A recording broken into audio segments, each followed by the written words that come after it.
Hare Krishna.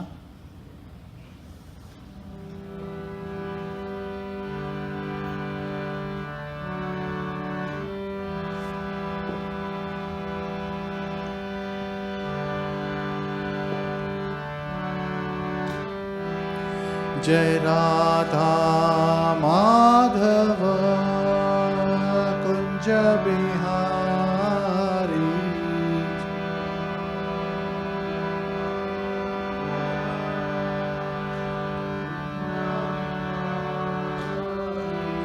Jai Radha Madhav Kunj Bihari,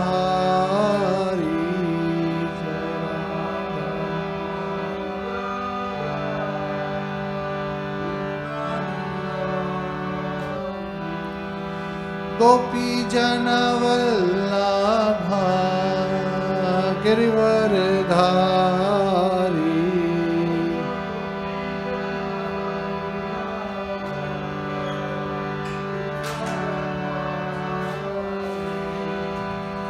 Yashodanandan Vraj Janaranjan,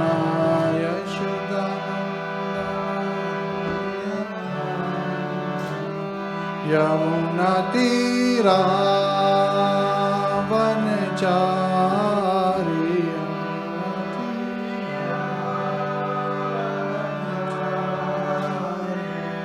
Yamuna Tirah वनचारी,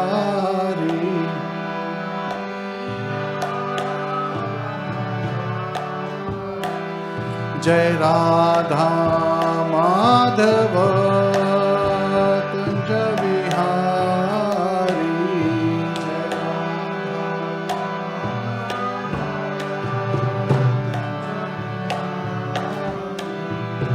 Gopi Jan Vallabh Girivardhari,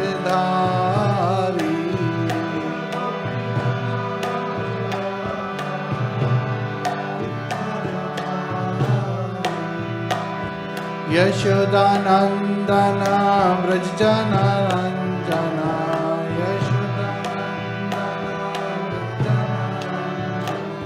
Yamuna Tirah वनचारी,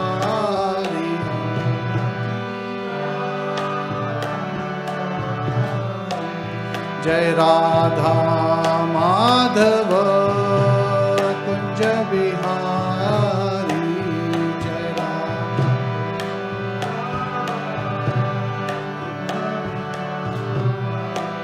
Hare Krishna Krishna Krishna Hare Hare, Hare Ram Ram Ram Hare Hare,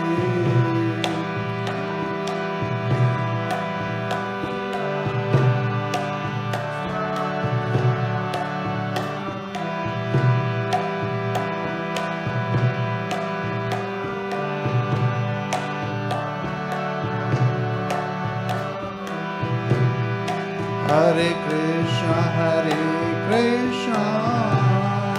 Krishna Krishna Hare Hare, Hare Ram Ram Ram Hare Hare,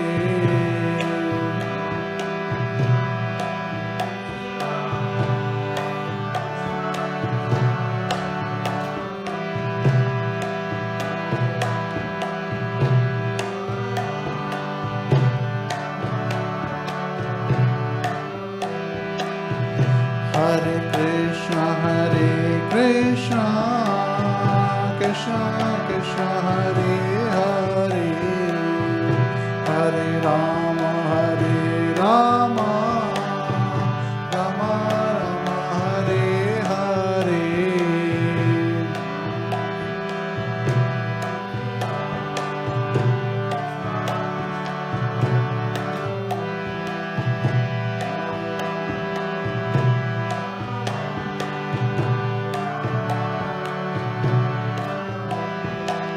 Hare Krishna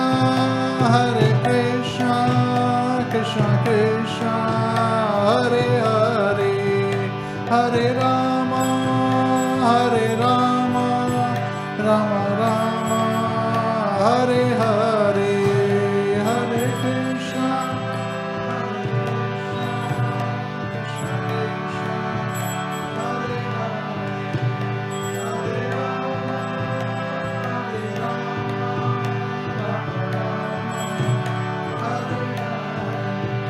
Hare Krishna, Hare Krishna, Krishna Krishna, Hare Hare, Hare Rama, Hare Rama, Rama Rama, Hare Hare.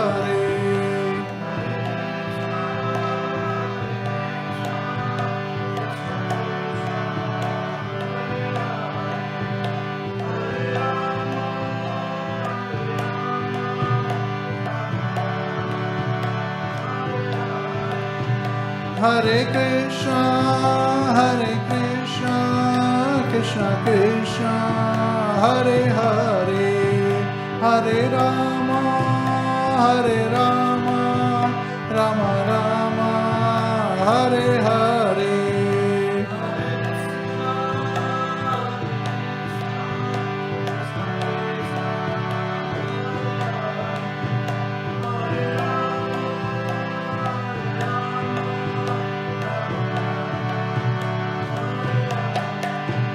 Hare Krishna, Hare Krishna, Krishna Krishna, Hare Hare, Hare Rama, Hare Rama, Rama Rama, Hare Hare.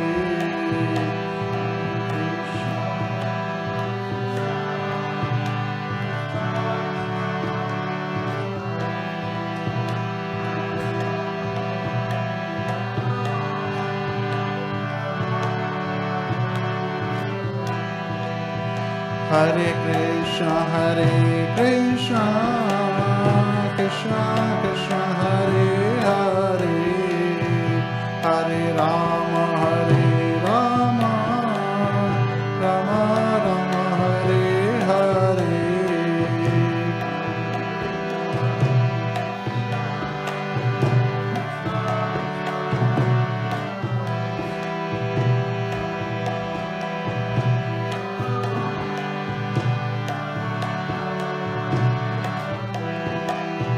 Jai Radha Madhava Kunja Vihari, Jai Radha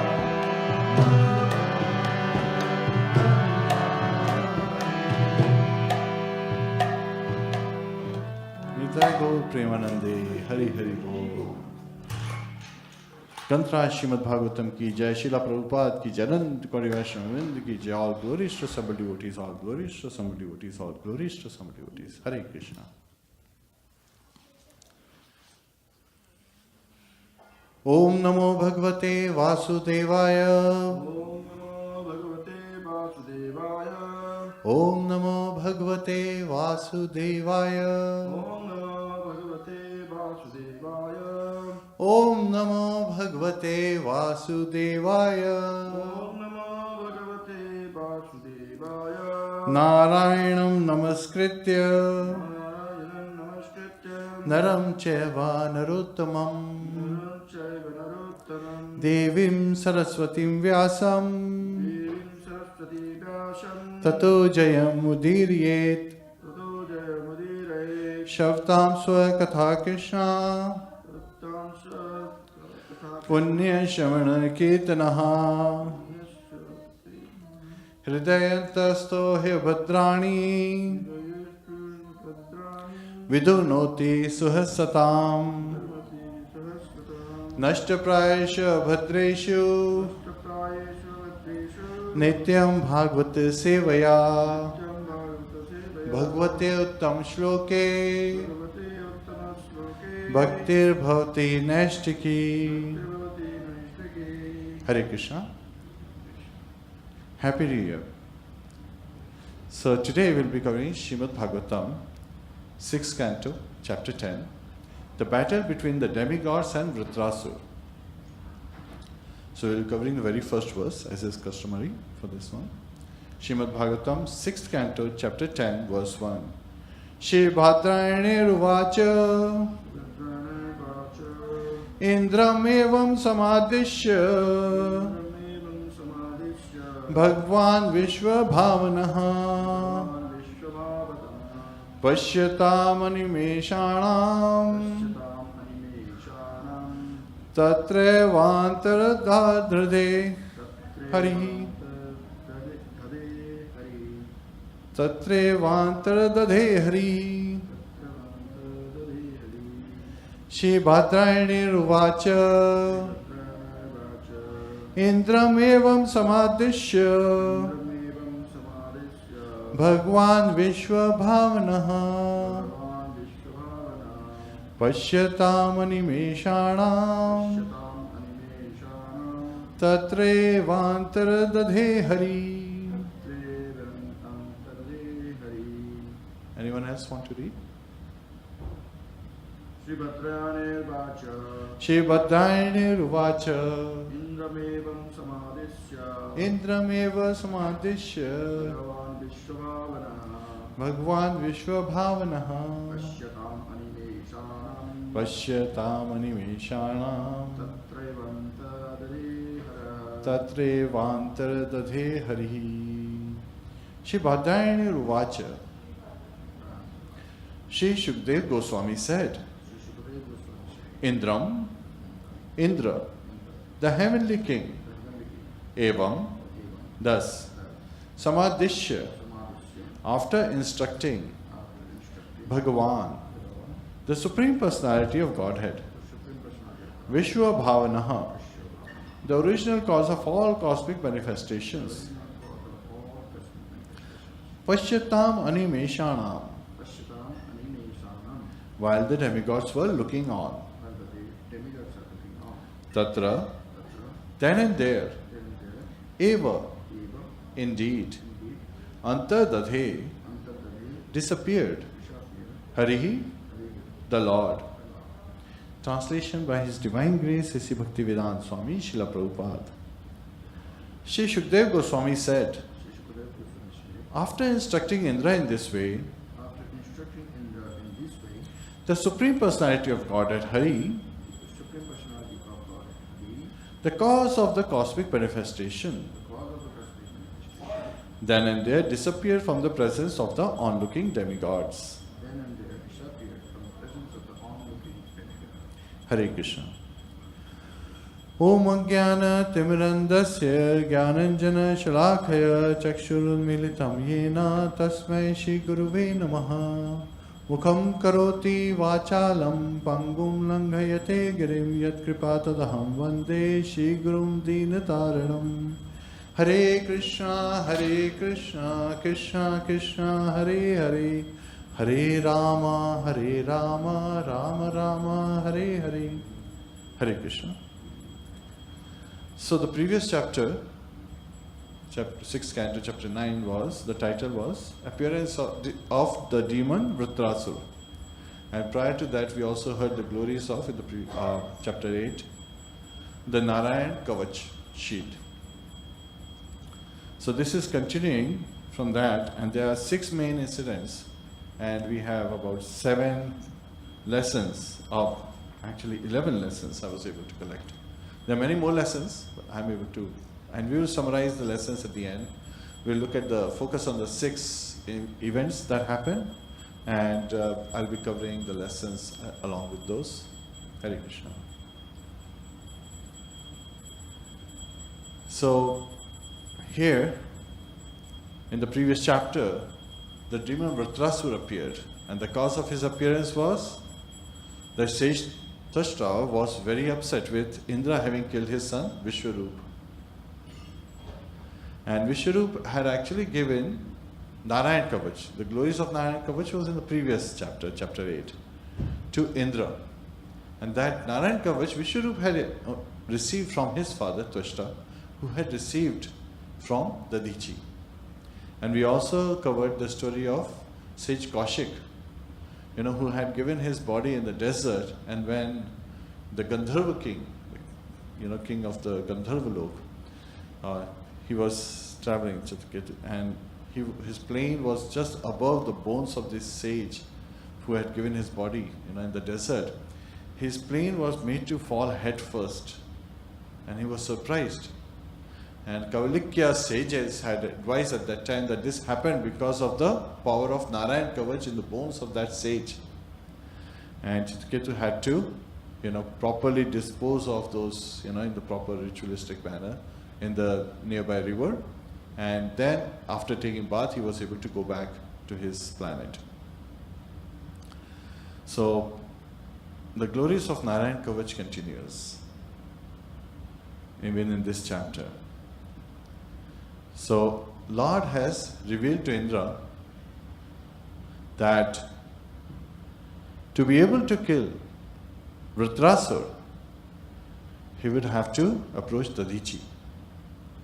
And we also covered how Indra cannot approach Dadichi, because in the past, Indra had actually threatened Dadichi. And he had actually executed his, threat. So what had happened was, Ashwini Kumars, they are the doctors. And they, anytime there is injuries to the demigods or they fall sick, they approach these Ashwini Kumars. And Ashwini Kumars take care of them. So Ashwini Kumars among the demigods are considered Shudras. Because, they deal with blood and flesh and all that stuff. And, Chaturvarna Maya Shisham, Guna Karma Vibhagasha, Guna and Karma. So the activities we perform also determine which mode is influencing us. So these Ashwini Kumaras, they had approached Dadichi Rishi for Brahma Vidya. And Dadichi Rishi had said yes. And then after they left, Indra came. As soon as he came to know that, Dadichi is going to give them Brahma Vidya, they will become Brahman and, progress further. He warned Dadichi that he should not give Brahma Vidya to the Ashwini Kumaras. And if he does so, then he will chop off the head with his sword. So Indra threatened Dadichi that he will kill Dadichi if he does that. So Ashwini Kumars later on when they came, Dadichi revealed to them that after you left, Indra came and he has threatened me. And Ashwini Kumar said, no problem. What we'll do is, we'll cut off your head and put it safely and we'll put a horse's head. And then you can give us the Vidya. And after Indra cuts off your head, we will replace, put your head back, so no problem. So such expert surgeons they were. It has taken the modern scientists many centuries to come to the level of doing a heart transplant or kidney transplant and other things. And they could just replace the head like that. And understand this, that they could keep the head in a very safe place, so that it's still usable to be replaced. Well, that's why when Dadichi Rishi, sage Dadichi, when he gave this knowledge, the Brahma Vidya, it's also called Ashvashira, because it is given from the mouth of a horse. And as he gave, Indra came, and as he had threatened, he took out his sword and chopped off the head. And then he left. So sometimes this also shows that in anger, when people do, they are so mad and blinded that they don't pay attention. So Indra didn't even pay attention that he had actually chopped off the head of the horse on the body of Dadichi. And he left and Ashwini Kumar placed Dadichi's head back. Now, the same Dadichi has to be approached. And who has been instructed to approach him? Indra, the one who threatened him in the past. So his condition is very complicated. He cannot approach. He's the king of the heaven, and he knows that he cannot approach the Dadichi Rishi. But yet at the same time, he needs that.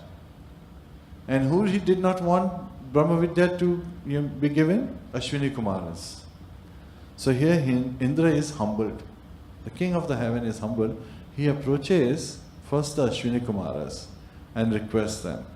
And understanding the dire situation at hand, Ashwini Kumars agreed to approach Dadichi, sage Dadichi. And when they approach sage Dadichi, So of course, after giving the instruction, as the verse says, Lord disappeared. So that's like he's perfect in renunciation. He immediately, satisfies his devotees, and then he carries out his own business. He's completely detached, from those occurrences. And it's also said that when Prachetas, when they saw the Supreme Personality of Godhead and the Lord, he appreciated how they cooperate with each other. That was a quality of Prachetas, Lord appreciated. And after appreciating and giving them the boon, he disappeared. Again, perfect in renunciation. That's one of the 6 qualities as per Parashamuni of Bhagwan, of the Lord. He has unlimited potencies. The 6 have been highlighted to be the definition of someone who is Bhagwan, who is the Supreme Personality of Godhead. So, here, the Ashwini Kumaras, along with the demigods and Indra, they go to Dadichi's ashram. And that's where they approach Dadichi Rishi and they say, please, based on the instructions, could you please give us your body? Because your bones have become so powerful because of the effect of Narayan Kavach that we need your bones so that Vishwakarma can create a weapon with which we can kill who? Vṛtrāsura. Dadichi Rishi, so this is like the second incident where Dadichi Rishi, he is jokingly, he says, do you understand how much pain one experiences at the time of death? Now this experience of pain is with respect to the conditioned souls. Dadichi Rishi continues to say, I understand, yet at the same time, do you understand how painful it is to give us someone's body? Because humans are living entities. When in the material world, they identify most of the time with the body. And the purpose is to get out of this material world, to go back home, back to Godhead. So as he's identifying, he's smiling, as given in the verse and the purport.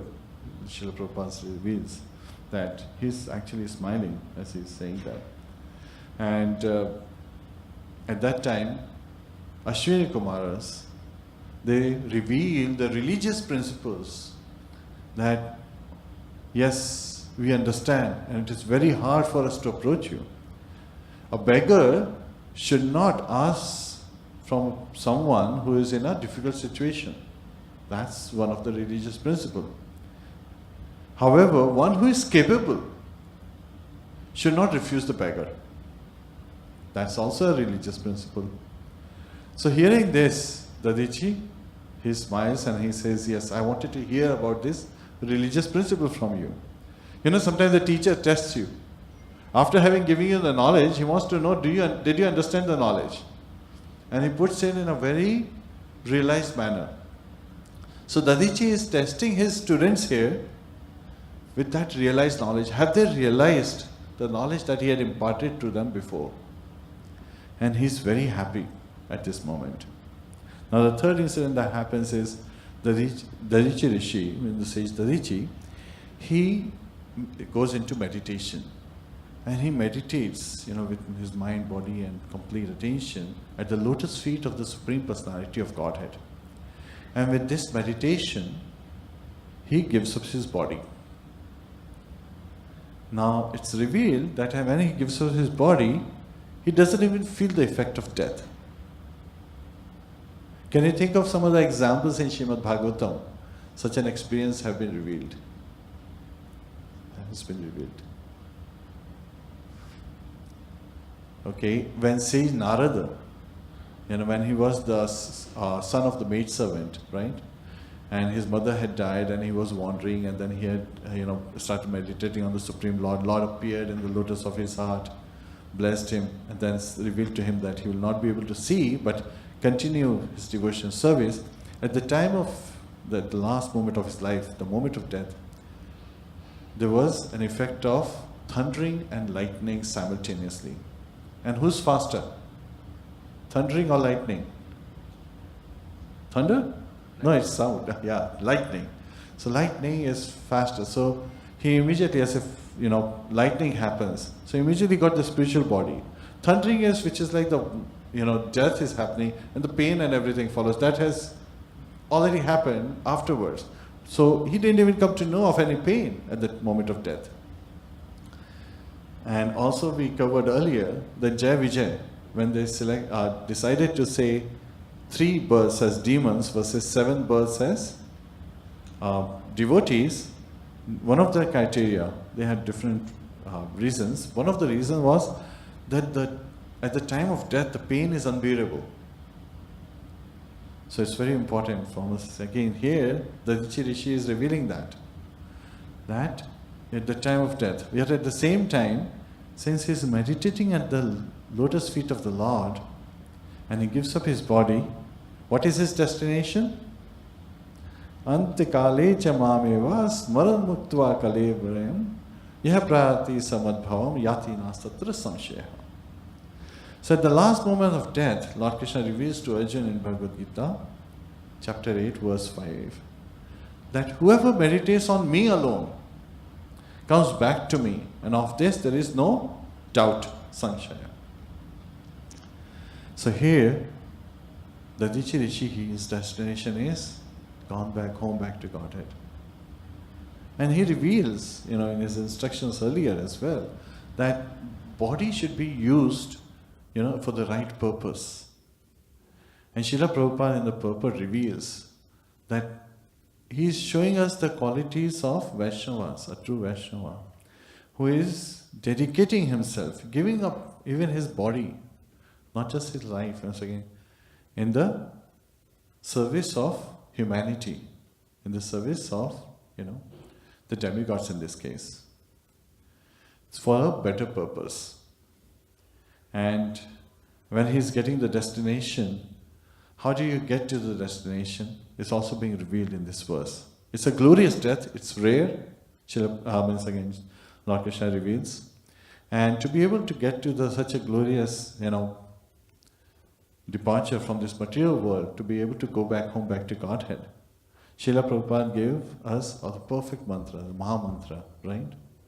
Of course, it is Gauranga Mahaprabhu who freely, distributed it to the public, and Srila Prabhupada brought it to the West and to the world.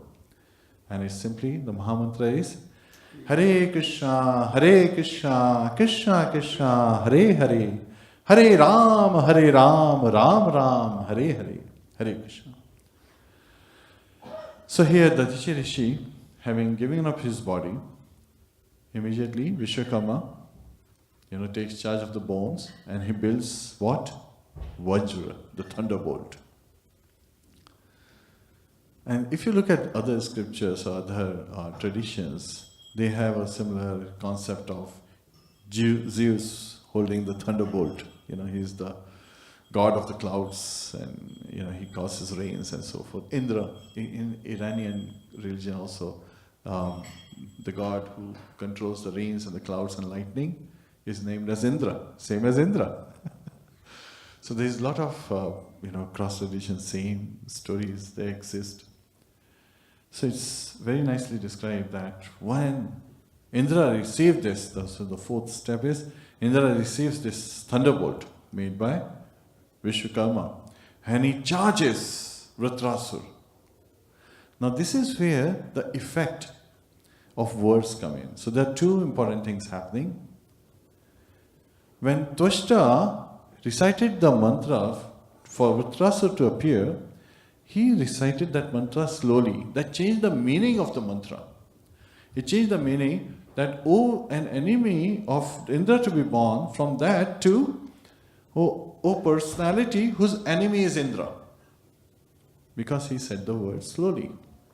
He wanted to make sure the pronunciation is right, but his meter went wrong. Right? So man proposes, God disposes. But then here, even that is being used in a right purpose, that when Lord had revealed to Indra that actually Indra was, and all the demigods, they were seeking how to kill Vṛtrāsura. Vṛtrāsura hadn't caused any harm to them. All he did was, he had such a huge body, he expanded and seemed to be licking the stars. And that just caused, anxiety among the demigods, and they attacked him. And when they attacked him, when they shot all those weapons at him, he simply engulfed them. So the effect of words is very important. And when we make our New Year resolution, one of the New Year resolution we should do is to make sure that we speak sweetly. And we speak pleasing words, palatable to hear. It's nice to hear. Of course, in Bhagavad Gita, Lord Krishna reveals that the austerity of tongue is to speak sweet and truth, right? So we should always, but the truth can be put in a very palatable manner, in a manner where someone can understand it and take it as a positive feedback. So there are two ways of giving feedbacks. One is just giving the feedback without considering, who the audience is. And second is understanding the context and the position of the audience. Time, place and circumstances, right? Srila Prabhupada uses these three words every time. That you have to establish the context and understand your audience before you pass on the message. Yet at the same time, without compromising the philosophy, you should be able to give, provide the truth, the facts as it is, so that they can take to it in a manner the packaging matters here. So, effect of words. So everything that we think in our life should be taken in a positive manner, because they have a huge impact in our surroundings and on ourselves. And of course on the recipients. You can immediately say, if you speak angrily with someone, you see them, responding reacting in that same manner. But even if you are walking on the street and you smile at someone, what do you see them doing? Smiling. They don't frown. They literally smile back. It's contagious. Smiling is contagious, so you should smile when you see someone. And it spreads positivity. Just by a simple gesture of smile. You haven't even spoken a word. Just by smiling, looking at someone in a pleasing manner changes. So can you imagine? And you can see, sometimes people say, oh, my day has been enlightened because I heard you made my day, right? When you say something nice. So that's what we should be doing. Make an effort every day, at least to make one person happy, at least. And if you can keep up the habit, make everyone happy that you meet, so that they realize what a wonderful world it is. Dukhalayam Shashvatam. Yes, that's the two characteristics of material world that has been revealed in Bhagavad Gita. That is because of the conditioned souls. Once Srila Prabhupada, he was in his class, he was talking about, and at that time, this concept came in, and one of the devotee asked a question that, why is it this place is Dukhalayam? And who's the cause of that? Srila Prabhupada asked. So he reveals, this material world is Dukhalayam Shashvatam. It is a place of misery and temporary in nature. It is because of the conditioned souls. Srila Prabhupada reveals, because the conditioned soul is seeking sense gratification and ignoring the Supreme Personality of Godhead, the service to the Supreme Personality of Godhead, ignoring the devotional service. That is the cause that this place is Dukhalayam and Shashvatam. In this material world, two kind of people are very happy. And of course, as Gauranga Das Prabhu reveals in his lecture, that there are two kind of, in the student life when he was in IIT, he saw that two kind of people were really happy. It's completely relaxed when the exams came. Shishi Gauranitai ki jai.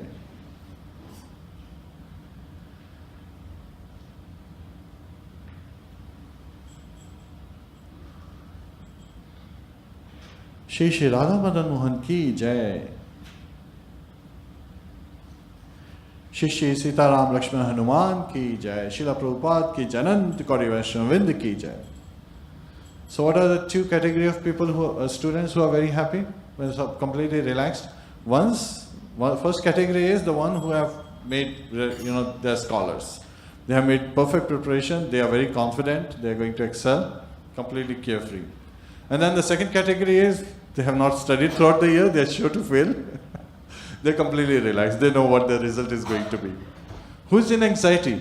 The one in the middle, The ones in the middle are in anxiety, who are working very hard, especially on the night of the exam, just the night before the exam.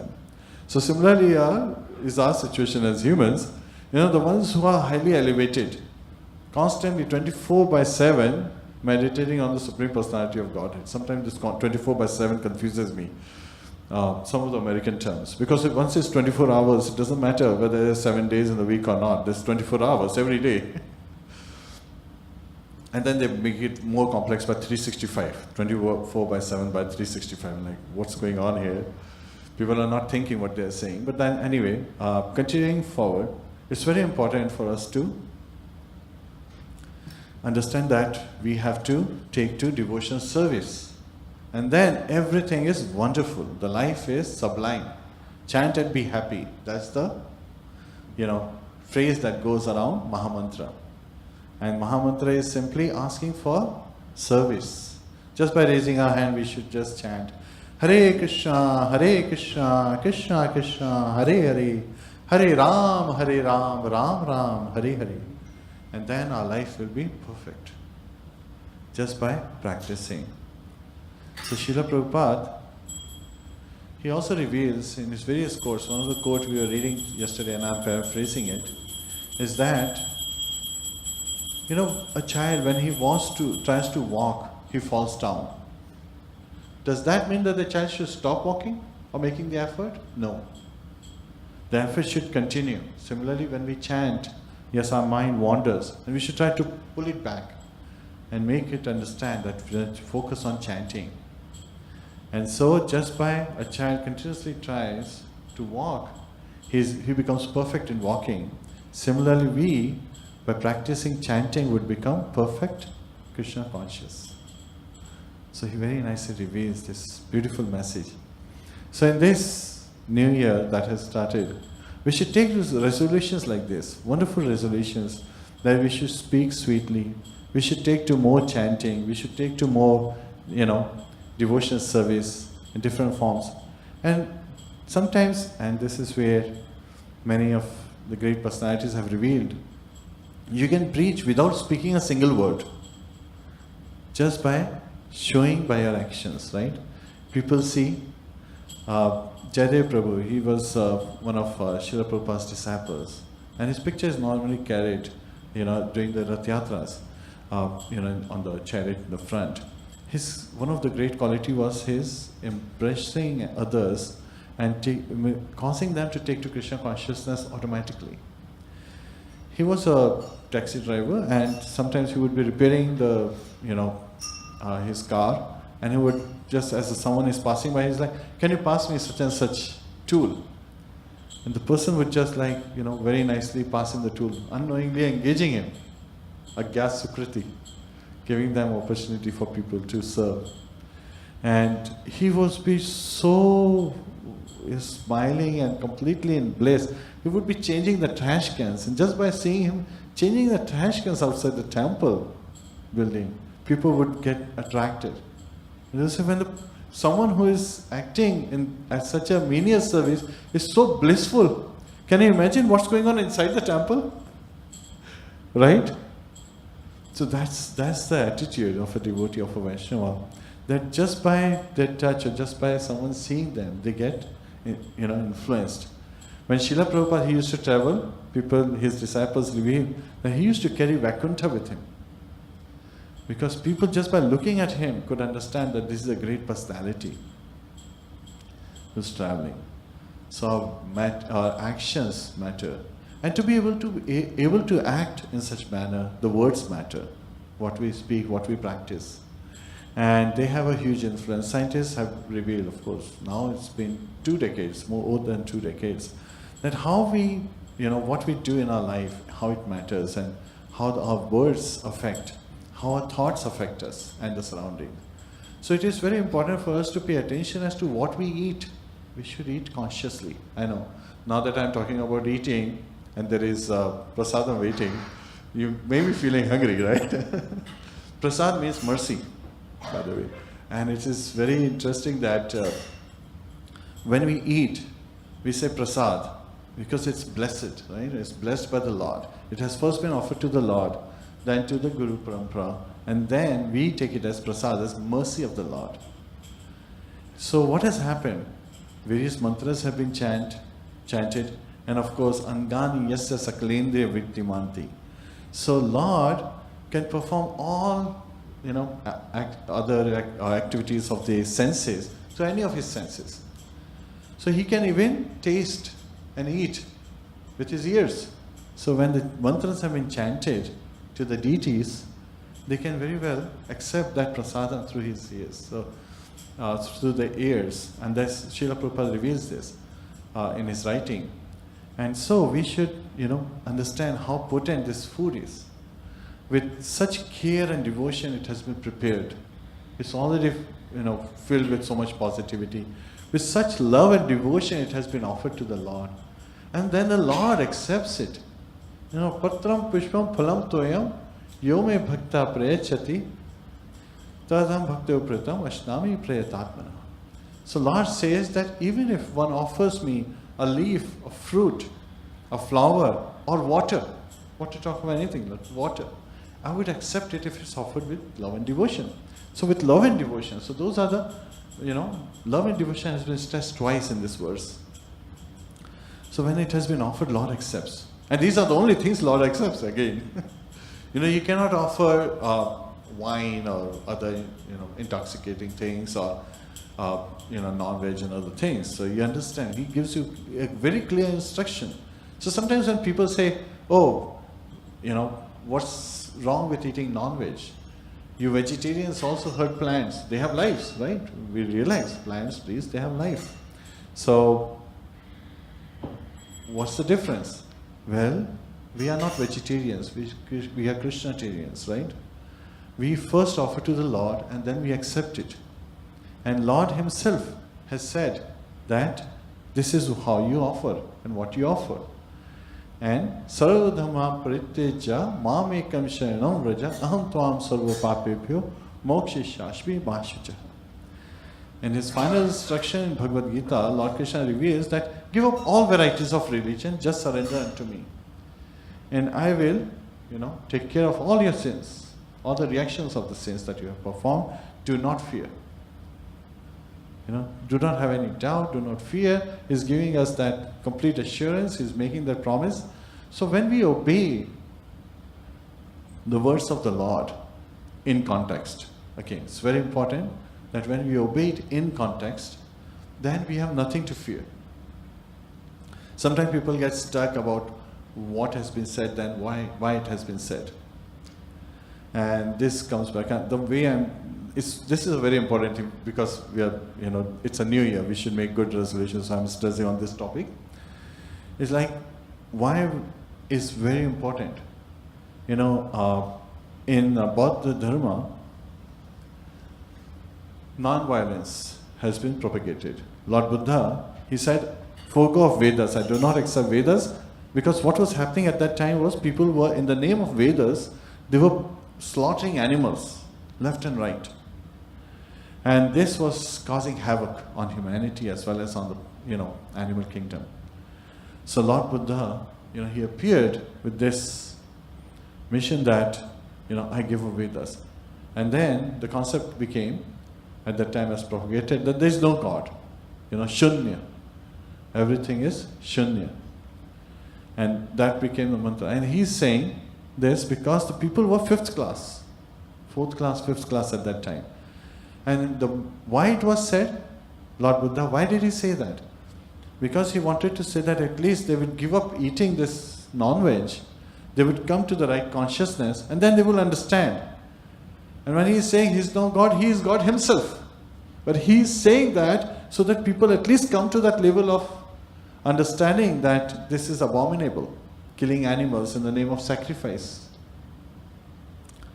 So why it has been said is very important for us to understand.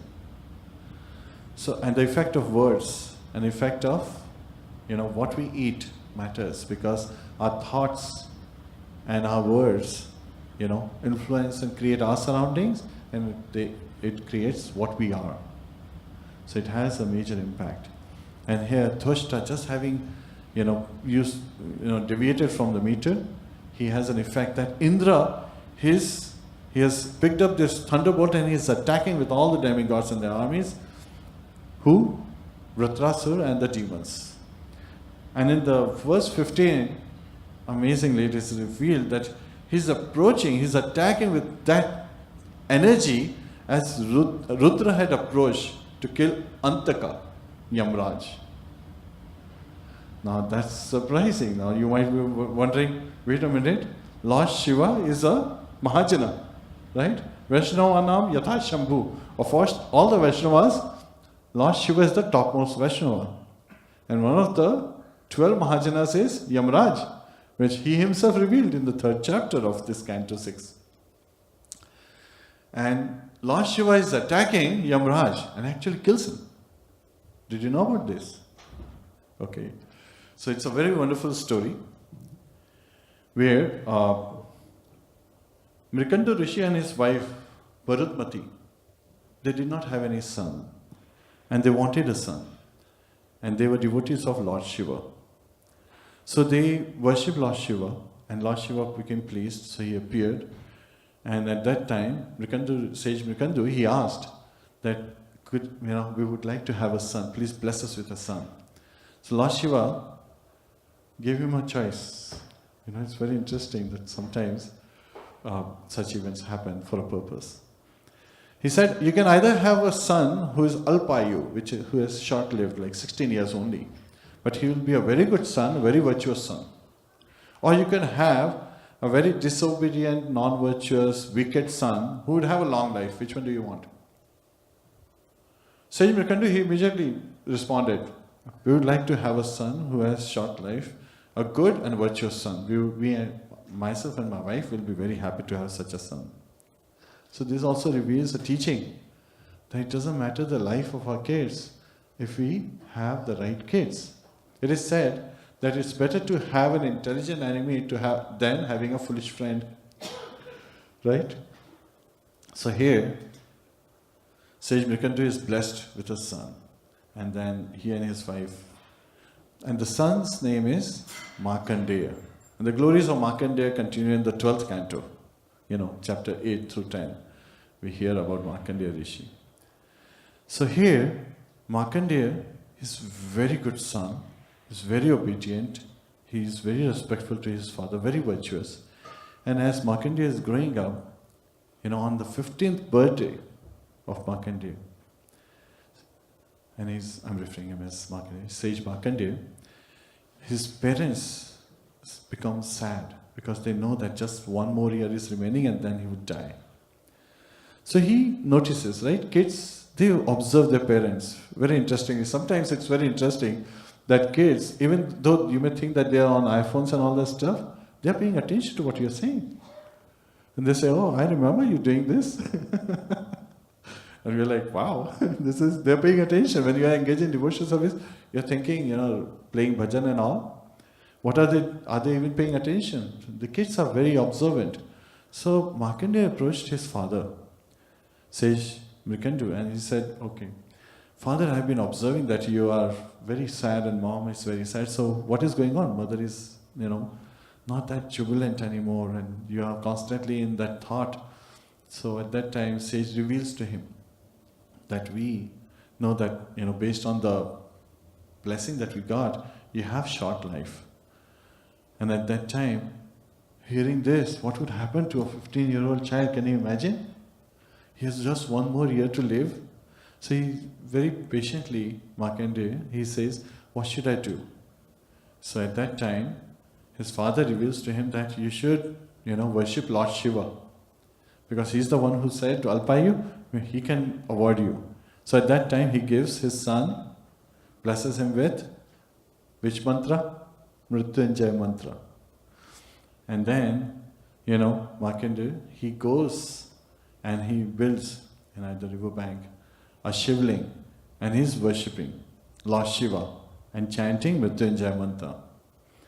At that time, his 16th birthday, when it arrives, what happens? Yamdutas come.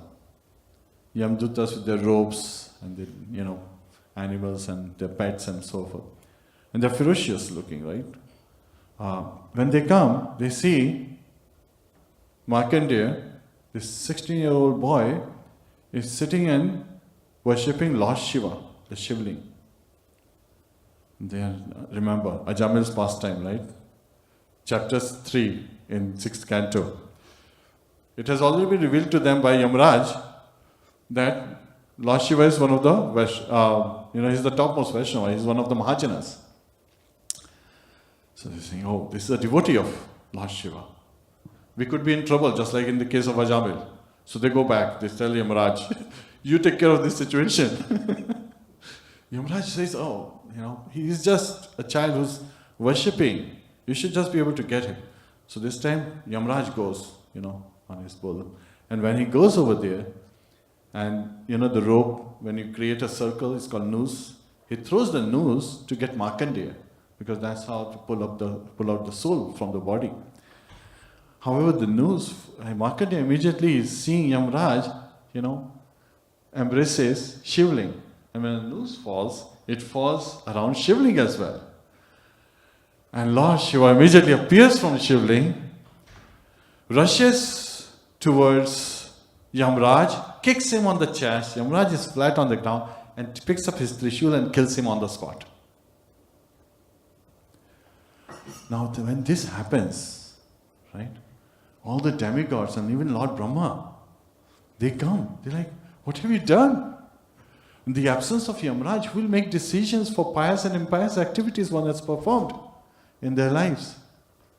And hearing all these different pleadings from the demigods and even Lord Brahma, Lord Shiva is pacified and he brings back Yamaraj back to life. So can you imagine what force Lord Rudra, Lord Shiva had at that time when he saw, Yamaraj throwing that noose around his shivling. And then Lord Shiva on that spot also gives a boon and blesses Markandeya with a long life. And in the 12th chapter, canto, it's revealed that he had actually lived through 2 days of Brahma. And he's a devotee of the Lord and so forth. Of the Supreme Personality of Godhead, when I said the Lord. So here, with that force, Indra is attacking Vṛtrāsura. So, and Vṛtrāsura has all the demon leaders and their armies, Namuchi and Muchi and so forth. And they are ready. They are ready at this moment. And it's said that as soon as the demigods attack, the demons shower their weapons and the demigods' leaders are scattered on the battlefield. The whole arena is covered by the, weapons that have been shot at them by the demon leaders and demons. And at that time, however, this immediately seeing Indra so much full of energy and with his thunderbolt, trying to destroy all these attacking weapons, they start destroying these weapons when they are still in their path in the sky, right? And when the demons, they see their weapons destroyed in the sky, they don't have weapons anymore. So they start picking up trees and stones and mountain peaks and throwing those. And as they are throwing these, can you imagine the power of these demons had to be able to throw trees, uproot them and just throw them? The demigods with their weapons, they start destroying these when they are still on their path in the sky, through the air as they are traveling towards the demigods. And at that time, demons realize the end is near. We cannot fight. And they start fleeing from the battlefield.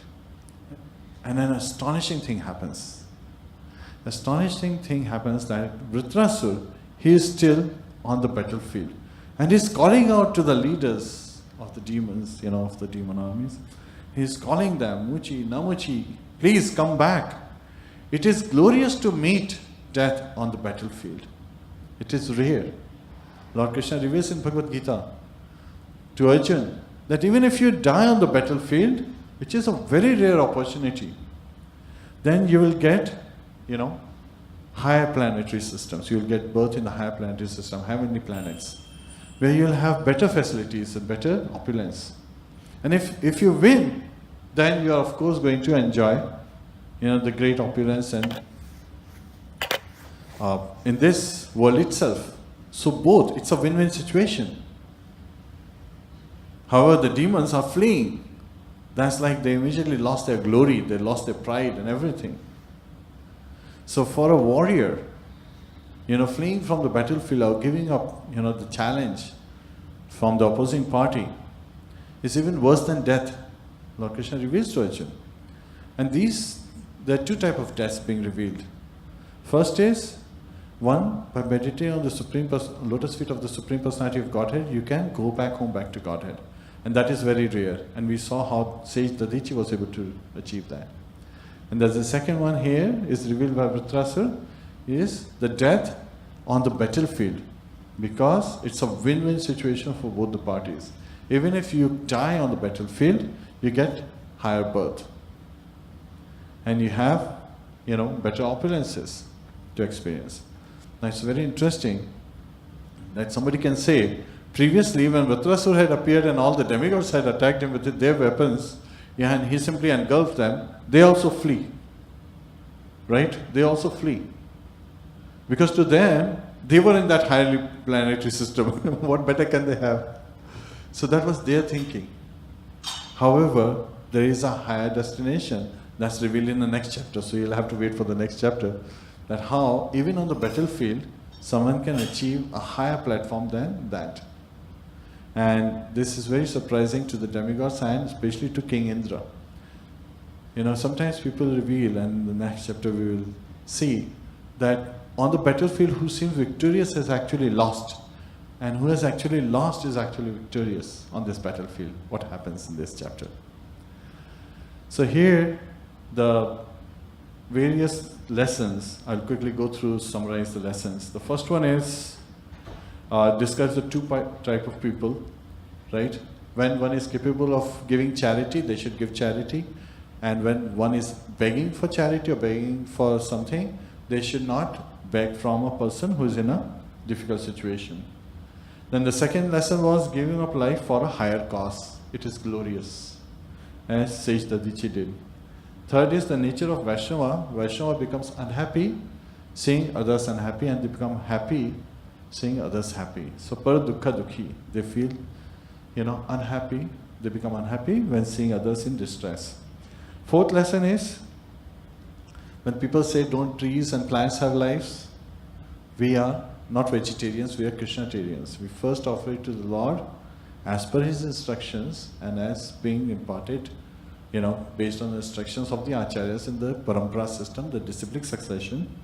So, all the reactions of the sins performed by hurting the plants and trees, that has been nullified in the process.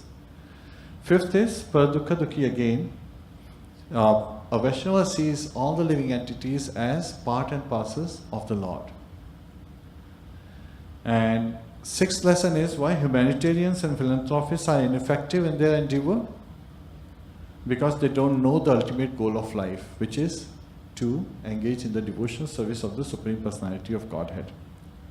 Seventh is, when Dadichi gives up his body, he meditates on the lotus feet of the Lord and he attains the supreme abode. Eighth is, says Dadichi did not feel any pain. The pain at the time of death, because lightning and thunder had happened at the same time. And it's also given an example of when a cat picks up the kitten. The kitten is relaxed, knows that mother is not going to hurt, it's very comfortable. While the cat has a mouse in its mouth with the same jaws, same action. The mouse has fear, it's fearing death. So same action, but different experiences. So with devotees, they do not feel any pain at the time of death. They're completely taken care of by the Lord. And then ninth is, as how Rudra, Lord Shiva, attacked Antaka, Yamraj. Similarly, Indra attacked. So the effect of words is so strong that Indra became an enemy of Vṛtrāsura. So our words, our thoughts matter. The ninth one is, this incident actually happened 120.4 million years ago, it's revealed, on Narmada river, which is not the same river as the river Narmada in Madhya Pradesh in India. It's a different river. And The 11th one is the two kinds of deaths that are rare and glorious.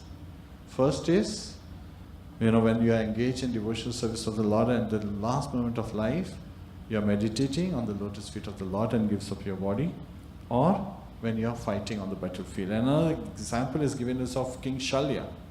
King Shalya was the king of Madra, and Madri was the second wife of Pandu.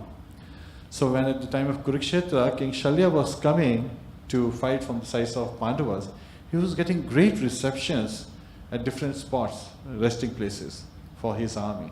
And he was very impressed that Pandavas are taking such good care of him. Just before entering Kurukshetra, the last shivir that he was his armies and he was resting at, Duryodhan comes with his associates, Karna and others, and he says, welcome. And he says, oh, I was thinking these are Pandavas welcoming me, but it's you, Duryodhan. And at that time, King Shalya decided to fight from the side of Duryodhan, because death on the battlefield is glorious. So he didn't care which side he's fighting from. And he was, as a true Kshatriya, was actually fully dedicated in helping Duryodhana win the battle.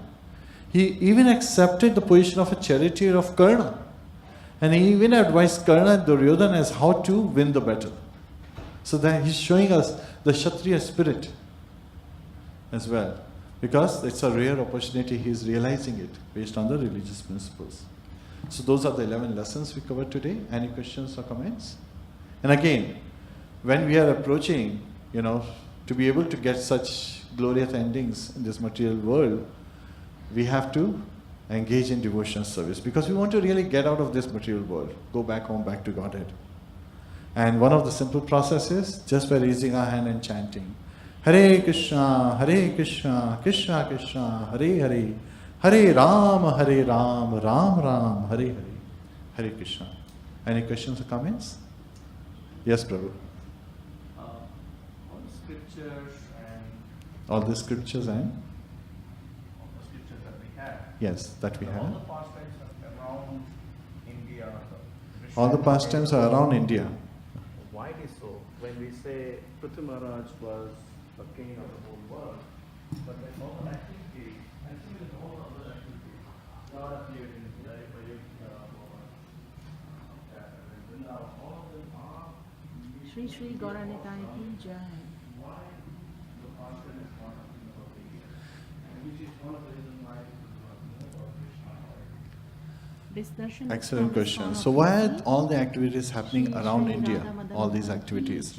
Well, in this particular chapter, in the purport, Srila Prabhupada reveals that the battle that happened at the Narmada river is not the same Narmada river that's in India. It's a different Narmada river. He didn't reveal where it is, but it's not the same Narmada river. And the words have been used, has not been specifically called India, it's Bharatvarsh, right? In Śrīmad-Bhāgavatam we see Bharatvarsh being revealed like time and again. And Bharat was, the son of Dushyanta. He was the emperor of the world, of this planet Earth. So from that perspective, Bharat comes, right? Bharat refers to the whole planet, not to India. And then, as there was breakage and smaller, it became smaller. Like even during the time of Britishers, Pakistan, India and Bangladesh, they three were called Bharat, right? Or India. And India comes from Indus. Indus comes from Hind. Hind comes from the Sindh river. Because the people north of Sindh cannot pronounce Sindh, so they called it Hind. People who lived on the south of Hind river were called Hindus. And that's how. Now the important thing was, because of the sages and the great scholars, the knowledge was preserved here. So the knowledge was preserved, and that's why. Why Vrindavan occurred in India is, of course, Srila Prabhupada reveals in his writing that was Lord's mercy. And again, why Chaitanya Mahaprabhu appeared in India, it was already revealed that, again, it's Lord's mercy. And when it said, Bharat Bhrumite, when you are born in a Bharat, Chaitanya Mahaprabhu is revealed. He's talking about India, right? At that time, during the British time, like how then Pakistan, India and Bangladesh, anyone born in this particular region is very, lucky, fortunate to have taken birth in this area and should, propagate the knowledge. However, as we saw during the partition, Bangladesh and even Pakistan, they were, considered like, Muslim states. And they lost the knowledge over a period of time. Prior to that, there were Hindus living there and the knowledge was there.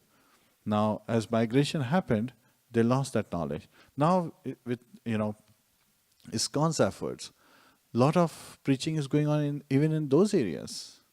Bangladesh and Pakistan, not to talk about even China, Russia. So many, again, it's now expanding around the world. So yes, there are some incidents that have happened. There are also incidents, there are a lot of incidents that happen in the south as well. Now, when you look at Śrīmad-Bhāgavatam and Bhagavad Gita, the incidents did happen in India, and Srila Prabhupada said for that, Mother Earth is very lucky, very fortunate that Lord, when he decided to appear, Lord appears, on different, on a specific day of time, on a day of Brahma, right? So this is Vaivasvatam Anustan, and the 28th, days, Manvantara is going on, and that's where the Lord decided to appear, and that's when he appears. And it's very lucky for us that he appeared in Vrindavan. Sometimes people say, wait a minute, Prabhu, you may be speaking wrong because he appeared in Mathura. Well, then the reference is in Vishnu Purana. Yes, Lord can appear at multiple places at the same time. So yes, in the jail of Kansa, that's where, Vasudeva Krishna appeared.